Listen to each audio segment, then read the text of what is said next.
You can watch the game, but what if you could do more? Cricket 8 is the new way to enjoy cricket. Now you can watch your favourite sport while playing against your mates. Think someone is going to score more than 10 in the next over and your friends don't?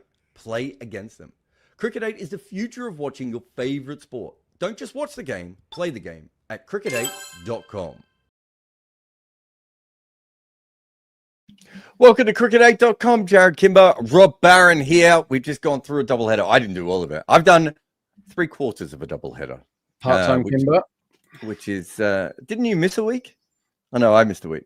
I don't know. Yeah. No, I did. Did you? Yeah, I was away. Anyway, let's talk about, I was going to say let's talk about the cricket, but sort of we'll talk about the cricket. I'm going to ask you this question to start with. Who do you have shorter to win the title? Gujarat or Punjab? Gujarat now. Really? Even with Butler not playing? Yeah, I think so. I think they're just better at winning. They are definitely short because they're more certain to have qualified higher up the table, aren't they, than Punjab? We've got the table open there. So yeah, whilst it's only a point difference, it's a big point and it's net run rate as well. So Gujarat quite likely get a clearer path to winning. So Punjab are going to have to do more between now and the end. So that's the main reason. Not that I think Gujarat are a team without holes. It's so easy to think that Gujarat are just the best team ever when you see them win, chase 200 none down. You're just like, well, obviously they're amazing. But then you forget that none of the other batters are doing anything. And Butler is going, and he was, he's averaging north of 70 at strike rate 160 in this competition. And he's going. He will not be there for the playoffs, and they're replacing him with Mendes, who is not in the same class at all, might not even play. Who knows what they're going to do. So yeah, but that said, look at the points table. It has to be favourites Gujarat over Punjab. But as you know, we've been quite strong on Punjab since before the start of the IPL. What were they, 16 or something? And we liked them then, and we still like them now. Yeah, no, it's very interesting. I get the extra point. I'll certainly I'll cede that one to you. But one thing I really like about Punjab that I don't like about Gujarat is I like batting lineups where there are multiple options for them to beat you. And at the moment with Gujarat, it does feel like it's top 3 or bust, and we're about to lose a third of the top 3. Like it would be easy for me to say that they've been the better performing side all the way through the year, and I don't have any issues with that so far. But I do find it harder to suddenly look at this and go, they are massively ahead of Punjab right at the moment. Yeah, they're not in terms of the team competition. Like you say, if we're allowed to talk about the games we watched today, we just watched. You're allowed to talk about anything you want, honey. So, right. So they were 34 for 3 they were, Punjab. Feels like a long time ago, but that was today. And you're thinking, because if Gujarat are 30 for 3, they're dead, right? They're buried pretty much because they can't go, over to Tawatia to build the innings now. It just doesn't happen. Whereas they had not only Wadira, who came in and did brilliantly well, scoring at nearly 2 a ball for 70 odd. They've got Shashank, who came in and got a 2 a ball 60 not out. With people like Omazai that can come in and give it a whack, and Marco that didn't even bat. And do you know what I mean? There's loads of people, like you say, that can chip in and get runs. I don't think Mitch Owen is the answer for number 3, or indeed number 6 or number 7. So they're sort of wasting an overseas spot with him, as much as I love him. Yeah, I think as an all-round side, they're better. But you can't discount what Gujarat have already done. And it's all well and good saying they've only got 2 bats, but they've got 2 bats that are scoring absolutely truckloads of runs, near enough every time. Both of them have got more than 600 in this IPL. More than 600. It's a lot of runs. At almost identical strike rates of sort of mid-150s. And they're so good at getting 1s and 2s off good balls and 4s and 6s off bad balls. They're a proper unit, those 2. So, yeah, you don't need to be that good down the order when your openers are smashing it every time. But like every the problem with that is you get to a couple of finals and you only need to run into a good opening bowler and you're in trouble. If they lose both of them, how do they get 200 if they're 10 for 2? But they've never been 10 for 2. I know, and they've never been 100 for 3. Do you know what I mean? They've, the 103, I think, is their worst for losing the third wicket. Now they're pretty good, and the thing is with Gujarat, and you can't say this about Punjab. Gujarat are used to winning; they know how to win, and Punjab just know how to play fun cricket, and we hope that it sees them over the line in the end, because we want to see fun triumph over sense, don't we? Always, and that's what we're here for. Here's another interesting one for you. I don't know if you've looked at the schedule, but at the moment, Delhi are 5th, Mumbai are 6th, and Punjab are 7th, and there is 4 points between them. Punjab should are a little bit further up, but if you look at the next couple of games, Rob, and you have a look, Punjab's next 2 games are against Delhi and Mumbai, the 2 teams that could, in theory, catch them or go beyond them on the points table. And Mumbai's other game, or Delhi's other game, is against them. So those 3 teams are that's all they have to do is play against each other from here on in, and someone goes home without a spot in the playoffs. It's quite a fascinating little schedule. So you can feel as confident as you want with Punjab. They've got a tough little run home from here. It's almost like there's a tri-series going on in the middle of the end of the IPL, isn't it? It's which exactly, is great. If when you're planning a league, this is what you want at the end, right? Like the top 3 don't matter, or the top 2 don't matter. But if you could get a bunch of different things playing off for that 5th spot, it's really handy. But you do with the qualifier and eliminator system, you want to finish at the top as well. So that's interesting. The wooden spoon is by no means decided yet either. Chennai have to win a game to not finish bottom pretty much. And where does that win come from? They've got the shootout, haven't they? Chennai, Rajasthan for the wooden spoon is a game. Am I right in saying that? I think I am. So that's really fun. Like, there's narratives everywhere still. There's loads of Chennai play Rajasthan in Delhi on Tuesday the 20th. So Mumbai Delhi has plenty on it. Mumbai are going to be massive favourites to win that game. We all know that Mumbai are massive favourites for every game they play. But they finished bottom of the league one season when they were favourites for every game they played. It doesn't mean they're going to win that match. But they'll be at least 60% to win it, and they're probably short on the evidence that we saw from Delhi today being absolutely hopeless. But it's great that it's a bit weird that some teams have played 11 games and other teams have played 13. But there's still loads to play for in the IPL, and no place. The top isn't assured, the playoffs aren't assured, and the bottom isn't assured, and that is healthy for the league, right? There's 10 teams in it, and they've all got something to play for. I guess the team that doesn't really have anything to play for is Lucknow, and they don't deserve to have anything to play for, but they can't really finish bottom. They can't get in the playoffs, and they're just a team that we deserve to forget about Lucknow, because they are very, very forgettable. They do too much bad stuff. They don't have any bowlers. Not ideal. LPN has said that Crickbuzz says Punjab have already qualified, but I'm just looking at the points table in front of me at the moment, and Punjab have, where am I now? They have 17 points and a net run rate of 0.389, and Delhi have 13 points and a net run rate of 0.260. So yeah, it's they can still qualify. Darshad's saying that Lucknow can still qualify. Now I'm going to have to work that out. Who do Lucknow play? This is not going to be a podcast about Lucknow. They are playing Sunrisers. Yeah, then they're playing the 2 top teams. They're not qualifying. So that's fine. We can let that one go. Which team out of Gujarat and Punjab impressed you more today? Punjab, for the reason you said, that multiple people did good stuff, whereas two guys did good stuff, and Delhi sort of lost the plot and kind of gave up a bit in that game. Like, there was a period where every bowler that they threw the ball to just turned up and bowled a load of crap down the leg side, and those two are like, well, we're way too good for that. So if you're just going to hand us the game, we'll take it. I mean, it's difficult to remember almost that KL got an unbeaten 100 in that game. It's kind of been forgotten already. At strike rate 170, he was fine, but 2 guys did that for the other team pretty much. Delhi are in big trouble because they've been left without a bowling attack for numerous reasons, injuries and people not coming back to the IPL and stuff. Some of that is bad luck, and some of it is bad planning. Some of it is bad auction strategy.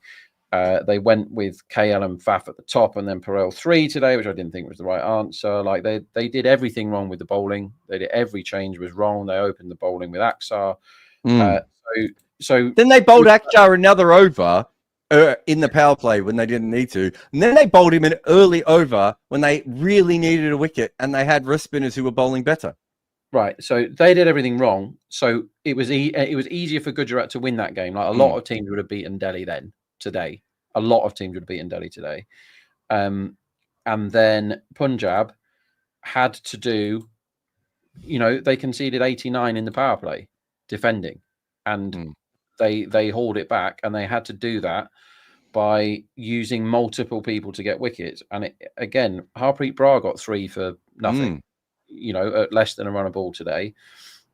Match-winning spell. He was absolutely brilliant. He was man of the match today, Harpreet Brar, and he wasn't in the 11. He comes in and does an absolutely wonderful job bowling in all phases. And when he came in, they were scoring at bloody 16 and over or something. So he turned the game by himself with the ball. They had, Omazai is a great guy to have in your team. He's going to go for runs, and he might not come off with the bat, but if he's in for 10 balls, he scored 20. Do you know what I mean? He does that. And he can always get you wickets because people want to go after him. They've got a proper leggy. They've got a proper top and tail bowler in Arshdeep, who had a day off today, but they still got the job done. And when you've got an attack where Arshdeep can go 4 overs, none for 60, and Chahal, who is your second guy, goes 4 overs with no wickets, and you still defend, that is so encouraging, because a lot of the other teams, like we're saying with Gujarat, they're relying on 2 guys to do everything for them pretty much. Prasid has got 20 wickets this season, 21 now. But Punjab aren't. They're relying on playing loads of people in their team that can do loads of different stuff, and hoping that a combination of all of them does enough to win them the game that day. And it's not having the same people dragging them out of the shit every single time. And that's really good when you've got playoffs, because you're like, okay, if we are 3 down, we've been 3 down loads of times and we've been all right. Yeah. And it's okay. We don't mind. We can still keep hitting. They got another 8 or 9 sixes after they were 3 down today, whereas loads of other teams have to fold. Like, what are Gujarat going to do? We don't know, because they haven't been 3 down for anything under 100. We don't know. But so the theory is, if Gujarat get nailed by a good opening bowler, we're running out of those though, Jarrod, because they're all going home or they're injured. We're running out of good opening bowlers. But let's say it happens in the playoffs. Yeah, I think Gujarat, looking at the prices now, Gujarat are probably a lay at the prices, because you can lay 3.35 to win the IPL, and they've still got plenty to do to win the IPL. That seems very short to me, 3.35. Numbers are always going to be too short. LPN has said, if Mumbai has Punjab or Delhi, if Mumbai wins both, they get to 18, but Delhi cannot qualify. Yes, but if Delhi wins both of their games and Mumbai beats Punjab, then there is still a way for them to qualify. That's what we're trying to say to you at the moment, especially when it comes to runs per over. As I said, we're live on air, so I'm not looking through the numbers as much. I just want to talk about Delhi very quickly. I'm just going to go through the lineup. Karen Nair, Faf du Plessis, Donovan Ferreira. There was someone else I wanted to talk about. Oh, Mitchell Starc is another one. Chamira, Mustafizur Rahman. There's a lot of players there that they can upgrade for next year, right? It just like, I think you could probably sell Karen Nair now. I'm not saying you would. You might keep him, but surely Faf or Donovan Ferreira, one of them is probably on their way out next year. Mitchell Starc might not even come back anyway. Chamira, Mustafizur, whatever.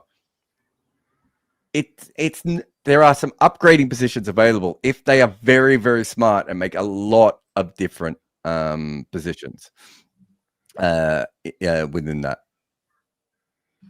Yeah, they've got to do some trading, haven't they? They've got to find people to bring in, because Fraser McGurk was a shining light last season and he's absolutely stunk the place out this time. Fizz, no, he's just been called up. He's getting old now, Fizz. He's just been called up to help because they don't have anyone. And Tarajan is not fit at the moment. Faf is now looking older, isn't he? He's looking like a guy that can be 3 off 8 and then slog out because he's fed up, and that can happen when your eyes start to go. He's 4. They can't retain Mustafiza as well. I forgot, because he's the post IPL, so you can't retain those players. You had to have signed him before, didn't you? Yeah. So moving forward, they've got no Stark now. Faf came back and like I say, looks old. They've got no Stubbs for the playoffs. No Fraser McGurk, unfit Natarajan, no Ferreira.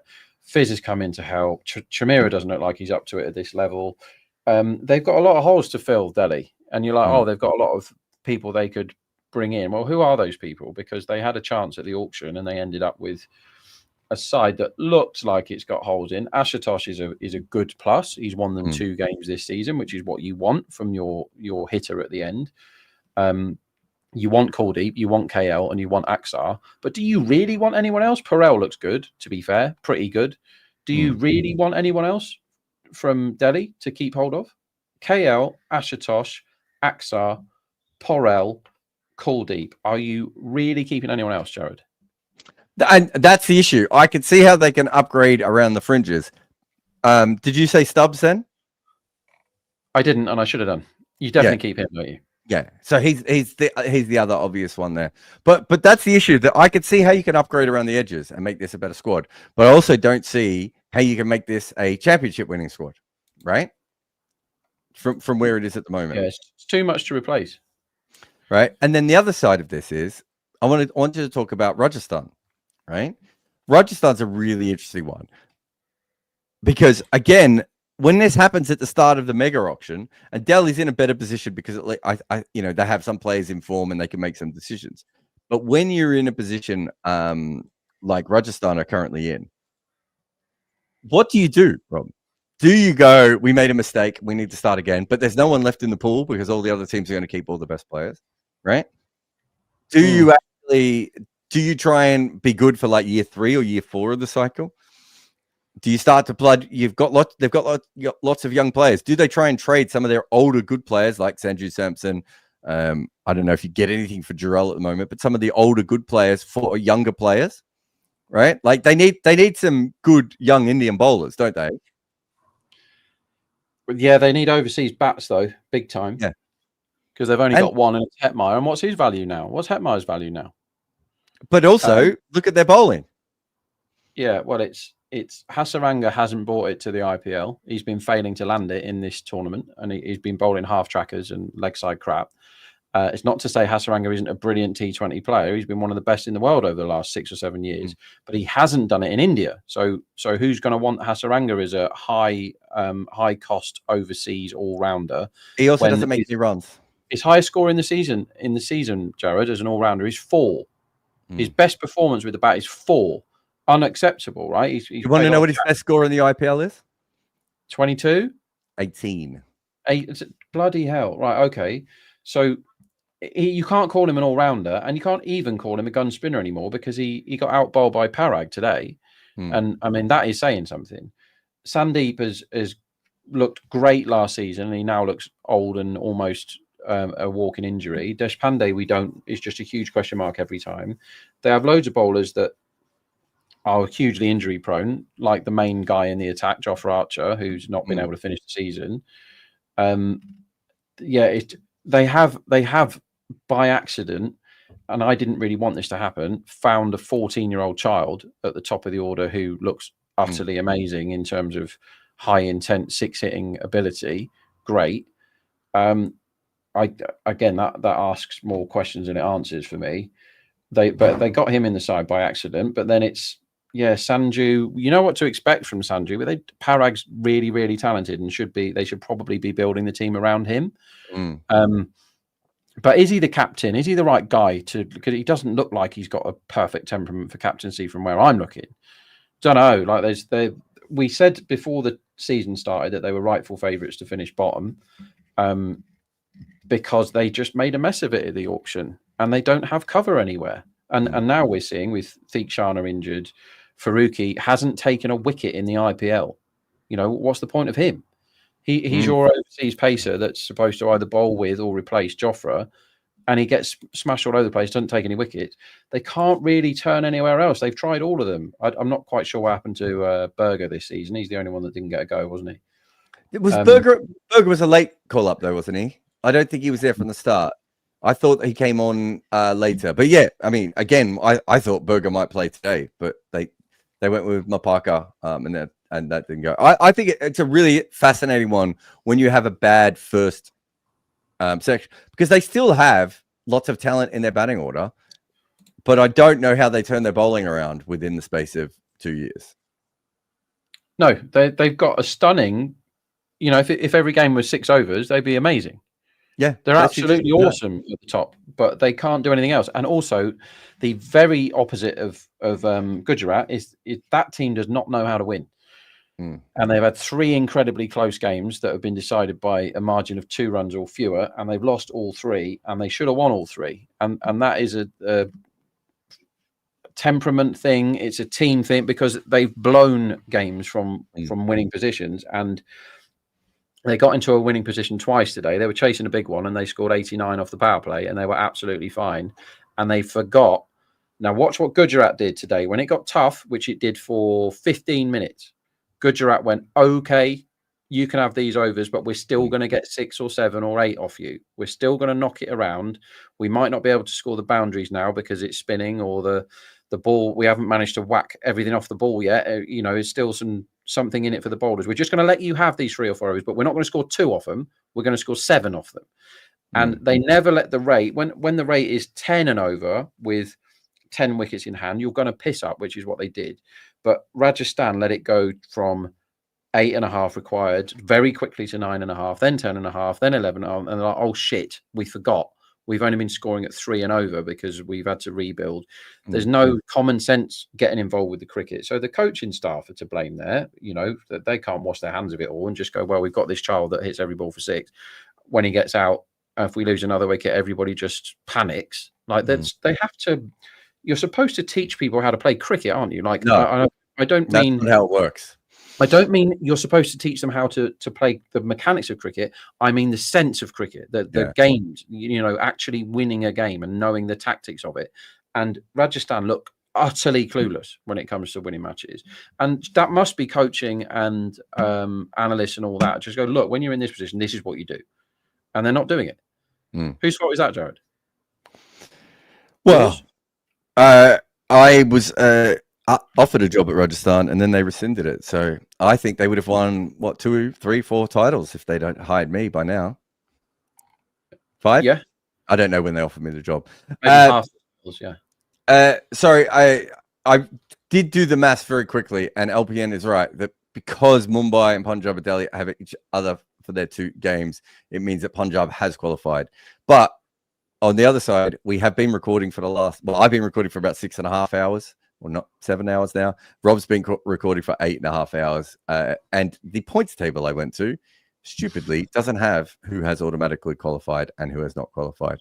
But yeah, I apologize to that. But maybe that's what we needed, Rob, was just another podcast where we moan about points tables. Because I just don't think I just don't think we've done enough. Last one here from Manon, who says, thoughts on Glenn Phillips for Ishan Kishan swap? I don't think you should swap international players for local players. I think you should control local players for as long as you can, especially if they are. How old is Ishan Kishan? 25? 24? Yeah, he's not old. Yeah. I love Glenn Phillips, but it's just, for me, that's just not a good swap. I don't think that's a plus thing at all. Although it would be interesting to see him in that side. Ishan Kishan, 26. Is he? A little bit older than we thought.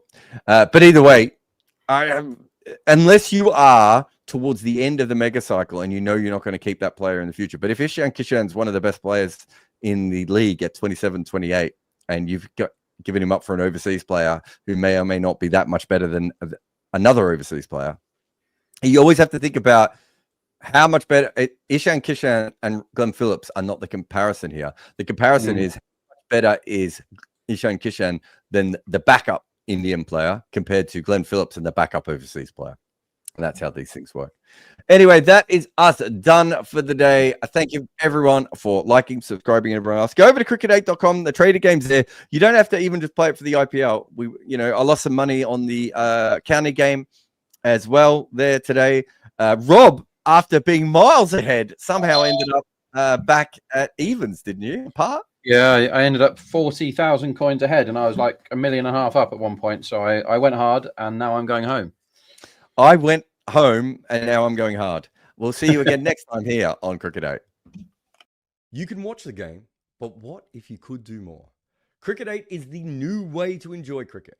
Now you can watch your favorite sport while playing against your mates. Think someone is going to score more than 10 in the next over and your friends don't?